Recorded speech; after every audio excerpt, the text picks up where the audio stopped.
എല്ലാ കൂട്ടുകാർക്കും എൻ്റെ പുതിയ വീഡിയോയിലേക്ക് സ്വാഗതം.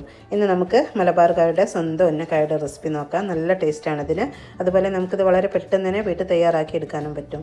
ഇപ്പോൾ നോമ്പിൻ്റെ സമയത്ത് നോമ്പ് തുറക്കുന്ന ആ ടൈമിൽ ഉണ്ടാക്കാനും അതുപോലെ ഈവനിങ് സ്നാക്സ് ആയിട്ടൊക്കെ ഉണ്ടാക്കിയെടുക്കാൻ പറ്റുന്നൊരു ഐറ്റമാണ്. എല്ലാവരും ഇന്ന് ഉണ്ടാക്കി നോക്കണം. നല്ല ടേസ്റ്റാണ്. നമുക്കിത് നല്ല പെർഫെക്റ്റ് ആയിട്ട് ഒട്ടും പൊട്ടിപ്പോകാതെ തന്നെ ഉണ്ടാക്കിയെടുക്കാൻ പറ്റിയിട്ടുണ്ട്. ഇനി ഞാനിത് എങ്ങനെയാണ് ഉണ്ടാക്കിയതെന്ന് നമുക്കൊന്ന് നോക്കാം. ഉന്നക്കായ ഉണ്ടാക്കാനായിട്ട് ഞാനിവിടെ 3 നേന്ത്രപ്പഴമാണ് എടുത്തത്. നല്ല വലുപ്പമുള്ള 3 അധികം പഴുക്കാത്ത നേന്ത്രപ്പഴം എടുത്തിട്ടുണ്ട്. ഇതിൻ്റെ തണ്ട് കണ്ടാൽ മനസ്സിലാകും പഴം അധികം പഴുത്ത് പോയിട്ടില്ല. ഈ പരുവത്തിലുള്ള പഴം വേണം നമുക്ക് ഉന്നക്കായ ഉണ്ടാക്കാനായിട്ട് എടുക്കാൻ. അധികം പഴുത്ത പഴമാകുമ്പോൾ ഉന്നക്കായ നമുക്ക് നല്ല പെർഫെക്റ്റ് ആയിട്ടൊന്നും ഉണ്ടാക്കിയെടുക്കാൻ പറ്റില്ല.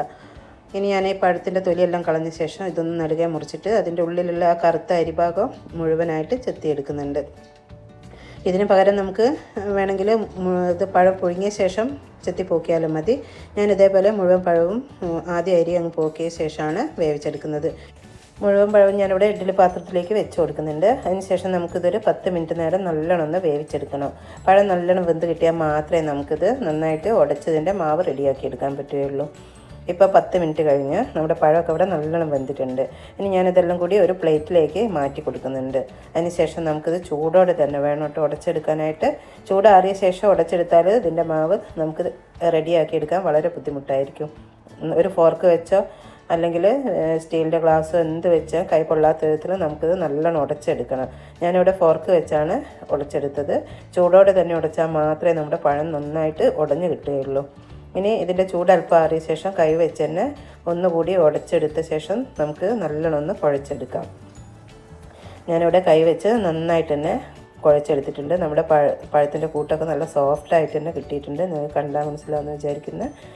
നല്ല സോഫ്റ്റായിട്ട് നമുക്കിത് കിട്ടിയിട്ടുണ്ട്. ഇനി ഇതൊരു സൈഡിലേക്ക് മാറ്റി വെച്ച ശേഷം നമുക്കൊരു ഇതിൻ്റെ ഫില്ലിങ് റെഡിയാക്കാനായിട്ട് ഒരു പാൻ അടുപ്പത്തേക്ക് വെച്ച് കൊടുക്കാം. പാൻ ചൂടായി വരുമ്പോൾ അതിലേക്ക് 1 ടേബിൾ സ്പൂൺ നെയ്യ് ഒഴിച്ച് കൊടുത്തിട്ടുണ്ട്.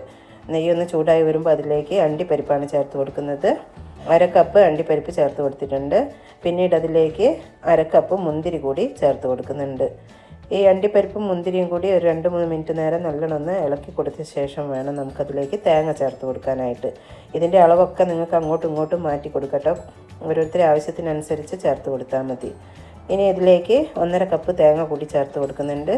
എന്നിട്ട് നല്ലോണം ഒന്ന് ഇളക്കി കൊടുക്കുന്നുണ്ട്. ഈ തേങ്ങയുടെ പച്ച ചുവയ്ക്കൊന്ന് മാറുന്ന ആ ഒരു പരുവല്ലേ, ആ രീതിക്ക് നമുക്കിതൊന്ന് ഇളക്കി കൊടുക്കാം. അതിന് ശേഷം അതിലേക്ക് പഞ്ചസാര ആവശ്യത്തിന് ചേർത്ത് കൊടുക്കാം. ഞാനിവിടെ 6 ടേബിൾ സ്പൂൺ പഞ്ചസാര ചേർത്ത് കൊടുത്തിട്ടുണ്ട്. എന്നിട്ട് നല്ലോണം ഒന്ന് ഇളക്കി മിക്സാക്കി കൊടുക്കാം. ഇപ്പോൾ പഞ്ചസാര ഈ തേങ്ങയിലൊക്കെ നല്ലോണം യോജിച്ച് കിട്ടിയിട്ടുണ്ട്.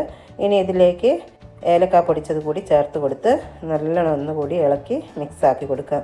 നമ്മുടെ ഫില്ലിംഗ് ഒക്കെ ഇവിടെ റെഡി ആയിട്ടുണ്ട്. ചിലർ ഇത് ബ്രൗൺ കളറാകുന്ന വരെയൊക്കെ റെഡിയാക്കി സെറ്റാക്കി എടുക്കും കേട്ടോ. ഞാനിവിടെ ഇതേ രീതിയിലാണ് ചെയ്തത്. ഇനി ഇതൊരു സൈഡിലേക്ക് മാറ്റി വെച്ച ശേഷം നമുക്ക് നമ്മുടെ പഴത്തിൻ്റെ കൂട്ടൊക്കെ എടുത്ത് ഒന്ന് സെറ്റാക്കണ്ടേ. അതിനായിട്ട് കൈയിൻ്റെ അടിയിലേക്ക് ഞാൻ അല്പം നെയ്യ് ഒഴിച്ച് കൊടുത്തിട്ടുണ്ട്. എന്നിട്ട് ഇതിൽ നിന്ന് ഒരു ചെറുനാരങ്ങ വലുപ്പത്തിലെടുത്ത് കയ്യിൽ വെച്ചൊന്ന് പരത്തി കൊടുക്കുന്നുണ്ട്. ഇതൊന്ന് നന്നായിട്ട് പരത്തി കൊടുത്ത ശേഷം നമ്മൾ റെഡിയാക്കി വെച്ച ആ ഫില്ലിംഗ് ഇല്ലേ, അത് ഇതിലേക്ക് നിറച്ച് കൊടുക്കുന്നുണ്ട്. ഞാനിവിടെ 1.5 ടേബിൾ സ്പൂൺ ഫില്ലിങ്ങാണ് ചേർത്ത് കൊടുത്തത്. എന്നിട്ട് ഇത് എല്ലാ ഭാഗവും ഒന്ന് അടച്ചു കൊടുത്ത ശേഷം ഗ്യാപ്പൊക്കെ ഒന്ന് അടച്ചു കൊടുത്ത ശേഷം കയ്യിൽ വെച്ച് നല്ലോണം ഒന്ന് ഉരുട്ടിയെടുത്ത് നമ്മൾ ഉന്നക്കായയുടെ ഷേപ്പില്ലേ അതേ രീതിയിലാക്കി കൊടുക്കണം. മേൽഭാഗവും താഴ്ഭാഗവും കുറച്ച് കൂർത്ത് നടു ഇങ്ങനെ ഉരുണ്ട് നിൽക്കുന്ന ഉന്നക്കായയുടെ ഷേപ്പിൽ ആക്കി കൊടുക്കാം. കണ്ടില്ലേ, ഇതേ രീതിയിൽ വേണം നമുക്ക് എല്ലാം റെഡിയാക്കി എടുക്കാൻ. ഒന്നും കൂടി ഇതേപോലെ റെഡിയാക്കുന്നത് ഞാൻ കാണിച്ചുതരാം. ഒരു ചെറുനാരങ്ങ വലുപ്പത്തിൽ പഴത്തിൻ്റെ കൂട്ടെടുക്കുക. എന്നിട്ട് നമ്മൾ കയ്യിൽ വെച്ച് നല്ലോണം ഉരുട്ടിയ ശേഷം ഒന്ന് പരത്തിയെടുക്കാം. പരത്തിയെടുത്ത ശേഷം അതിലേക്ക് ഈ കൂട്ട് ചേർത്ത് കൊടുക്കുക, ഫില്ലിങ് ചേർത്ത് കൊടുക്കാം. അത് ഓരോരുത്തരുടെ ആവശ്യാനുസരണം ചേർത്ത് കൊടുക്കാം. ഞാൻ 1.5 ടേബിൾ സ്പൂൺ വെച്ചാണ് എല്ലാത്തിലും ചേർത്ത് കൊടുത്തത്. എന്നിട്ട് പഴത്തിൻ്റെ ഭാഗം വെച്ച് നന്നായിട്ടൊന്ന് പ്രസ് ചെയ്തതൊന്ന് അടച്ചു കൊടുക്കാം. അതിനുശേഷം നല്ലോണം കൈവെള്ളയിൽ വെച്ച് ഉരുളയാക്കി ഉന്നക്കായയുടെ ഷേപ്പിൽ റെഡിയാക്കി എടുക്കാം. ഇതേപോലെ ഞാൻ എല്ലാം മാറ്റി സെറ്റാക്കി വെച്ചിട്ടുണ്ട്. ഇനി ഒരു ഇരുമ്പിൽ ചീനച്ചട്ടി ചൂടായ ശേഷം അതിലേക്ക് വറുക്കാൻ ആവശ്യമായ ഓയിൽ ഒഴിച്ച് കൊടുക്കുന്നുണ്ട്. എന്നിട്ട് ഇത് നല്ലോണം ചൂടാകുമ്പോൾ ഇതിലേക്ക് നമ്മൾ സെറ്റാക്കി വെച്ച ഉന്നക്കായ ഇട്ട് കൊടുത്ത് ചെറിയ തീയിലിട്ട് വേണം വേവിച്ചെടുക്കാനായിട്ട്.